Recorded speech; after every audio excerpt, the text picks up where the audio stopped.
అందరికీ నమస్కారం అండి. ఆహ్, స్టాక్ మార్కెట్ గురించి నేను పెడుతున్న వీడియోస్ అందరూ చూస్తున్నారు. అయితే లాంగ్ వీడియోస్‌లో పెద్దగా వ్యూస్ రావట్లేదు గానీ, షార్ట్ వీడియోస్‌లో బానే వస్తున్నాయి సార్.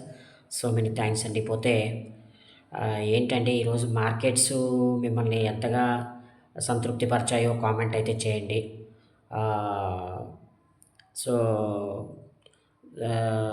మార్కెట్‌లో ఈరోజు బహుశా కిందకి పడినా గూడా పెరిగినట్టుగానే భావించాలి. కింద పడేదాన్ని ఆహ్,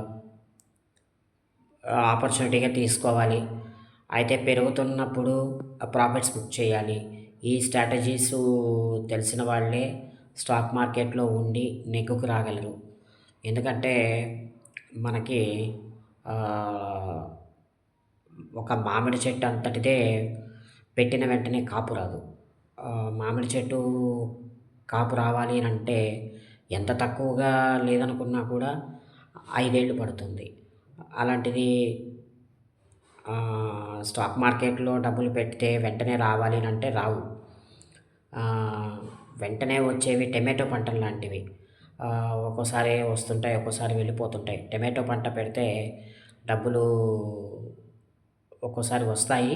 ఒక్కోసారి రేటు బాగా తగ్గిపోయినప్పుడు ఆహ్, మనం పెట్టినటువంటి పెట్టుబడి గూడా రాదు టొమాటో పంటలో అయితే.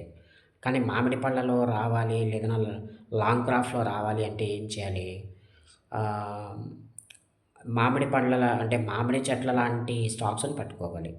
టొమాటోలు లాంటి స్టాక్స్‌ని పట్టుకోరాదు. టొమాటోల్లో డబ్బులు ఒక్కోసారి వస్తుంటాయి, ఒక్కోసారి ఎళ్ళిపోతుంటాయి. సో, ఇట్లాంటి ఎన్నో విషయాలు నేను మీకు ఇంకా తెలియజేస్తాను. దయచేసి నా ఛానల్‌ని లైక్, షేర్, కామెంట్, సబ్స్క్రైబ్ అయితే చేయండి. మరొక మంచి షార్ట్ వీడియోలో మీ ముందుకు వస్తాను. అంతవరకు సెలవు. నమస్తే.